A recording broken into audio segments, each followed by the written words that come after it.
Hello, students. This is Lindsay Blau. Welcome to another episode of Women of FHSS. Today we have with us Phoebe Kung. Phoebe, welcome. Welcome. Thank you. Thank you for having Yes, me. yes, we're so excited. Before we get started, I was hoping you could tell us a little bit about you. Yes, of course. So a little bit about me and my background. I am born in Hong Kong, little island. At the time when I was born, it was not part of China. Later on, it has become part of China. We immigrated over to Hawaii when I was about 7 or 8. My mom had studied at BYU Hawaii and just loved the whole island life and everything. I grew up there for until college, and I was also fortunate. I was born into the Church of Jesus Christ, and so I grew up in the church, and then I decided to study at BYU. It did take me a long time to figure out what I wanted to do. It wasn't until I was like about to graduate that I realized I got to pick something, and um, I just sort of ended up doing psychology. Um, my mom is a social worker, and she was kind of the one that influenced me to maybe look into working with people. And I kind of had an idea what it was from what she was doing. So after psychology, my mom was like, you probably want to do another degree because I don't know what you could do with psychology, like with a bachelor's. And she was worried that I'd end up still like, working at McDonald's or something. And so I talked to my career advisor at the time, and everything kind of fell into place because I just got connected to the right people to help me apply for a graduate program. So I ended up doing a master's in social work. And then the internship that I did during my master's program led me to a work opportunity with them. And so then I started working with them. It's been about 5 years. So I work for the church now. I work in development counseling services. They work in conjunction with DI, Desert Industries. So it's not very well known, but it's a really cool program. So I work with them now and I just love it. And I'm married and I have wonderful cats as my children. Oh, that's so great. Yes.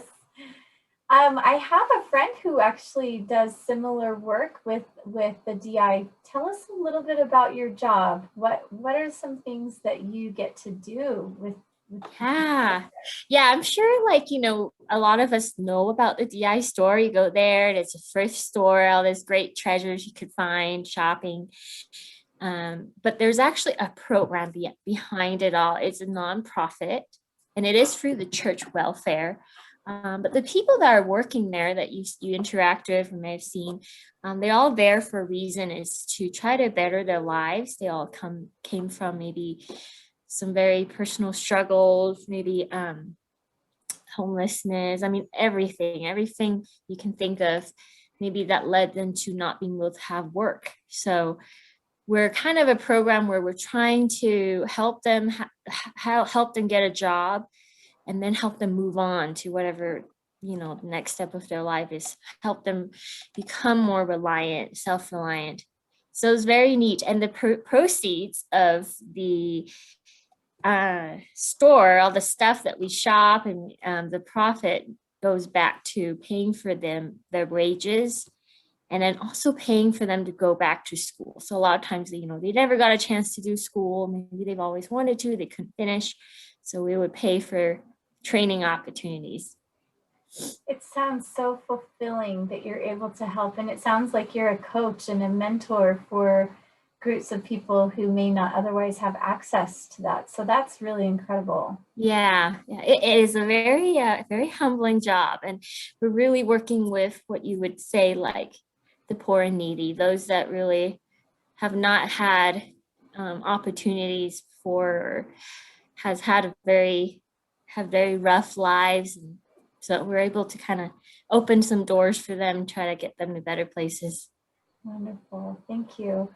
So kind of rewind a little bit. I was wondering if you could share with our students some things that you wish that you would have known in your undergrad. You mentioned how it kind of took you a long time to kind of figure out what you wanted to do. And even after you graduated, still asking that same question. Can you lead us Yeah. through some of those decisions? Yeah. Yeah, of course. It's a very good question. And really what I guess looking back in my undergrad, um, I was very hard on myself. Obviously, I think it's not uncommon to not know what you want to do. There are some people that I think when you jump in, when you start as a freshman, you already have a good idea. I like doing this, I want to do it, and that's wonderful.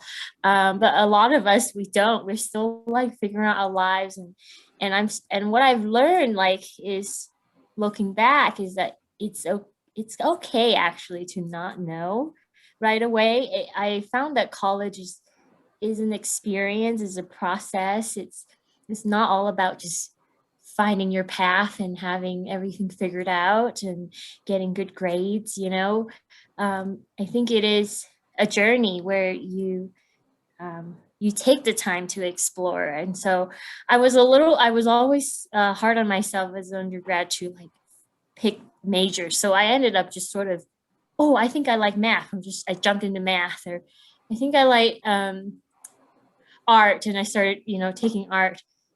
And I was always just very nervous. But I think I realized that um, it's okay to like uh, kind of explore a little bit. And what I had not done that I should have done is to really do more research and talk to people and talk to my advisor, which I did mention, but I didn't talk to my advisor till like my junior year or senior year, unless I had to, right? We were required. But I didn't go on my own free time to just ask, for more help on so people can guide me more. And if I were interested in math, I should have, talked to someone who actually, graduated in math. Or if I wanted to do psychology, or talk to a psychologist, which I never really did. So those are some things I wish I would have known, I would have Yeah. done. Well, it sounds like you were able to do that, even when you decided maybe what you felt was a little bit later, that you were able to get what you needed in order to make the next step. So that's great. You were still able to do that. Yeah. I wish I was just a little kinder to myself when I was doing it, and not be so like, oh, I should have figured it out. Like, why did it take me so long? But saying, you know what, it's taking a little time. It's okay. Like, it's not like the end of the world. I'm gonna graduate with something. And it is more important to really give yourself time to explore than to like force yourself into a major. Because actually part of my job now is not just I am a licensed clinical social worker, but and so what I am allowed to do and what I am licensed to do is provide counseling. But given my context right now where I work, I also do a lot of career counseling, a lot of helping people like find what they want to do and be successful in their jobs. And I found that they actually had a statistic in one of our trainings. It said that only really about 10% of Americans, like, they would say they love their job. A lot of times we just work because we have to work, and we kind of like it, but only about 10% love it. And it's really like eye-opening for me that and a lot of times people switch their careers. This is another statistic that I think within about 7 years, people tend to switch to another career of some sort. So I think it speaks to itself that, like, in college, we should really take that time to make sure we are doing something we love that is still practical and viable for you, but still something that you think you will just be passionate about. Oh, that's so great. I mean, you talked a lot about, the things that you did as a college student that helped kind of your trajectory. Are there Mm-hmm. other things that you feel helped open up the opportunity for you? So aside from, navigating through the exploration, which I think is huge, and then Mm-hmm. the mentorship that you had, and then talking with people during these informational interviews, what other things do you feel helped prepare you for this particular opportunity? Yeah.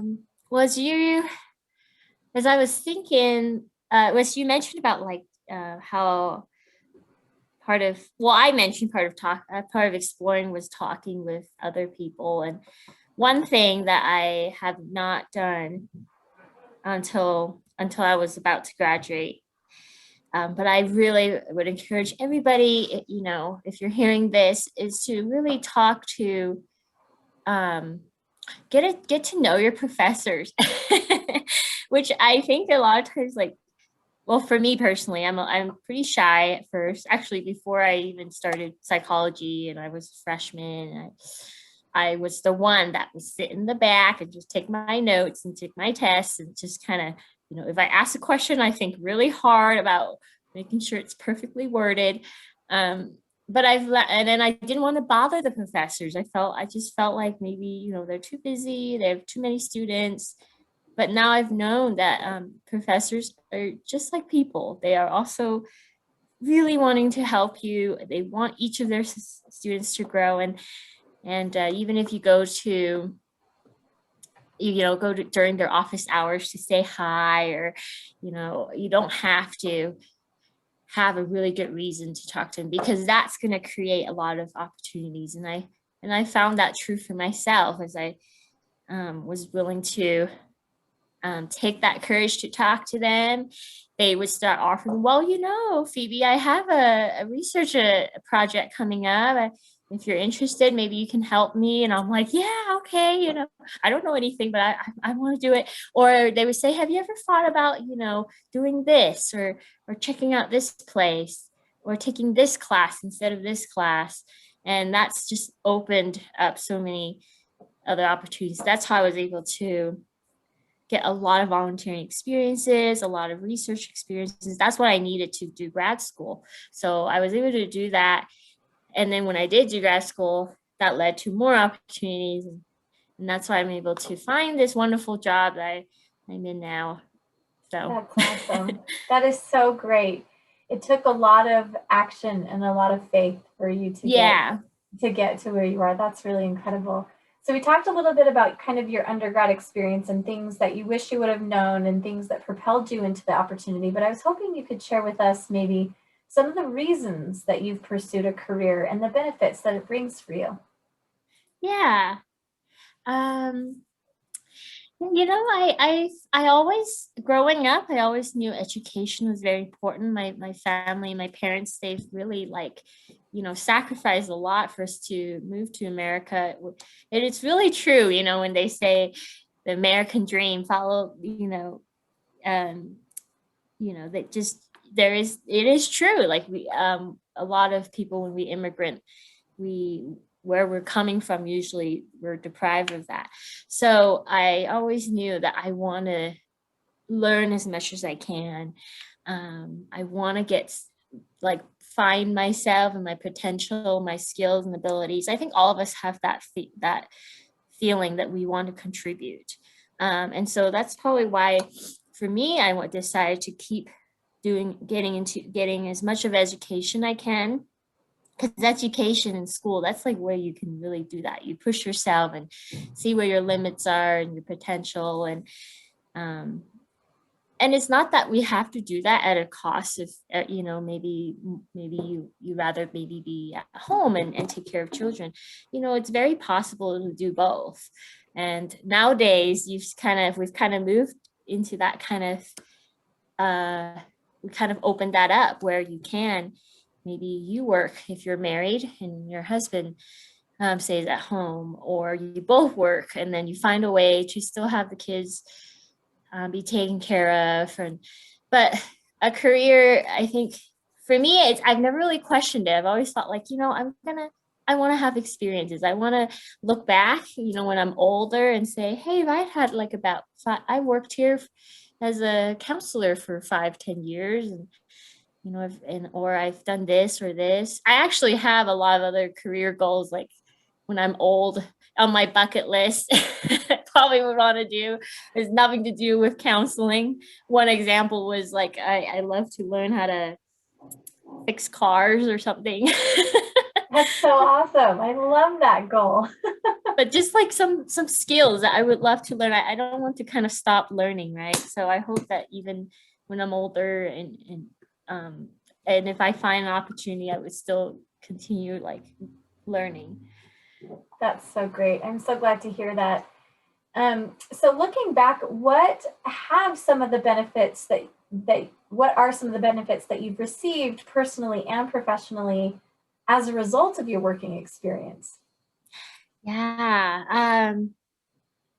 Well, one thing that has come to mind, a benefit for me is that I'm able, well, every day working as a counselor, I love that I could just be with people in their hardest times and serve them. But I'm also now in a role where I could supervise some students that are doing an internship. So right now I supervise BYU interns, and it's just an amazing opportunity. I'm just really grateful that my manager and they are willing to ask me to do this, because now I can really like get teach and help guide other people to develop these skills. To me, that is like a benefit that I just love that I can do. So for professionally, that's what I've noticed. I'm also like um, noticed that as I work more in what I'm doing, those around me recognize opportunities and they're willing to let me, uh, you know, kind of help me grow in that way. My manager being a great example. So he's letting me supervise, like I mentioned, but he's also letting me try and take extra classes. He's asked me to take classes on leadership, which I was so surprised. I was like, I'm just a follower, I'm not gonna. I don't think I could ever be a manager, but he's like, no, just learn, just to learn. And so that was a professional goal that he offered me to work on, and he's asked me to uh, go to various locations because where I work, there's all kinds of there's different locations all around the nation. So he's asked me to go to maybe some other towns in Utah. I mean, all kinds of things. And then personally too, because what I do, is people helping people. I've gained a lot of skills, like in social skills and because to really when we're in school for social work, we're learning how to do therapy, but the whole process of it is actually like therapizing yourself. You start recognizing all these flaws, all these things that you've never thought about, but you have to kind of work through so that you can help other people. So I've learned to apply that in my personal life. And you know wait, there's always a running joke is when you're married and one of you is a therapist, the other gets the other end of things all the time, right? So my husband's always like, are you therapizing me again?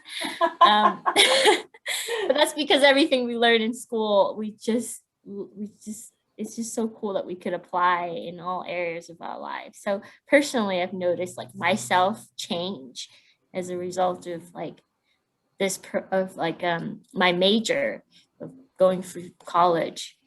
So I don't know. I hope that kind of Yes, makes sense. absolutely. In fact, it totally leads to the next question. You answered it a little bit, but what are some ways that your career has come easy for you and some ways that has challenged you? It sounds to me like maybe the challenge is that therapized yourself a lot. Yeah.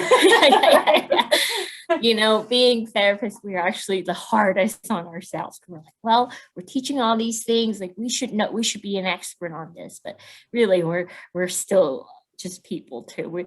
We don't know as much as maybe it sounds like we know. We're also working through it with you, the clients. So that aside, anyway. So first of all, I'll talk about what comes easy for me is it's the fact that I think what the work we're doing, being a member of the church, the Church of Jesus Christ, I just love that I could really use the principles that we learn from the church in what I do. I mean, being Christ-like, serving the poor and needy. I had someone at work that kind of said this, that doing what you're doing, you're really doing what Jesus would do if he was here on earth. I was like, I know, I'm just so grateful. I mean, I'm getting paid. Maybe I shouldn't, but no, but it kind of helped me reflect that we're doing it's a very fulfilling and valuable job, and that part is easy for me just because I love being able to help people make an impact and help them, you know, and help them be better. And for me, that's worth everything. Now, it definitely comes with so many challenges. And part of it is, I think the biggest part, and most maybe people in the same field as me would say this, is that we have a very hard time balancing our work and our personal lives. um, Even in school, when I got into the graduate program, we had a whole class on the concept of self-care, and our homework sometimes would be like, go and do something for yourself, and then you have to, like, you literally were asked to do something for yourself, and so we had to say, like, well, we took a nap today, so that helped. Or but really it can get very what we call burnout. Like, we do feel very easy to be burnout because you're helping all the time, you're always listening to problems, and you have to always remind yourself, like, it's okay to it's good to go home and not think about it. It's good to have time for yourself and really just not put too much pressure on yourself. That's another thing I tend to do, is I just really want people to be successful and to be better and to be in a better place. But if it doesn't happen, or if maybe there are still a lot of bumps in the road, I get really discouraged. I'm like, oh my goodness, I wish I can do more. So that's just kind of some things that can make it really challenging, but it's something you can definitely learn and practice. So and then one last thing I also remember that I also know can be a challenge is that working with people there's no like one solution. It's not like math where you just have an answer and that's it, you're happy with it. But with people, it's just so much different cases. It always depends. Like, that's our number one go-to sentence sometimes. It depends. Yeah. So everything depends, and it's hard. You wish you had just the answer to kind of help things, but it's not always that the case. But we just go along with it, and and so that's something that you can also navigate through. Yeah. Yeah. I remember that being the answer in my master's program too. Unrelated to psychology, but it was always, it depends, and it drove me crazy. Like, no, I just want one answer. I know. That's funny. Totally get it. Well, Phoebe, as we're wrapping up, is there anything else that you want to share with our women students as they prepare for post-graduation opportunities, whether or not that's fulfilling grad school or staying at home or anything part-time or full-time? I don't know if there's anything new to add, but I just want to reiterate that I think I hope that all the women, who's tuning in and who's at a point in their life that they're trying to make some big decisions, that to not be afraid to explore and to reach out to people who can guide you. I mean, I didn't know about my graduate program until my advisor on my senior year brought it up one day, and he's like, I really think you should do it. I was like, okay, well, maybe I'll think about it next year.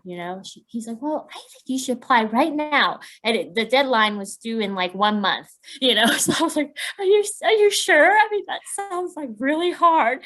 He's like, it's not as hard as you think. Here's what you could do to start.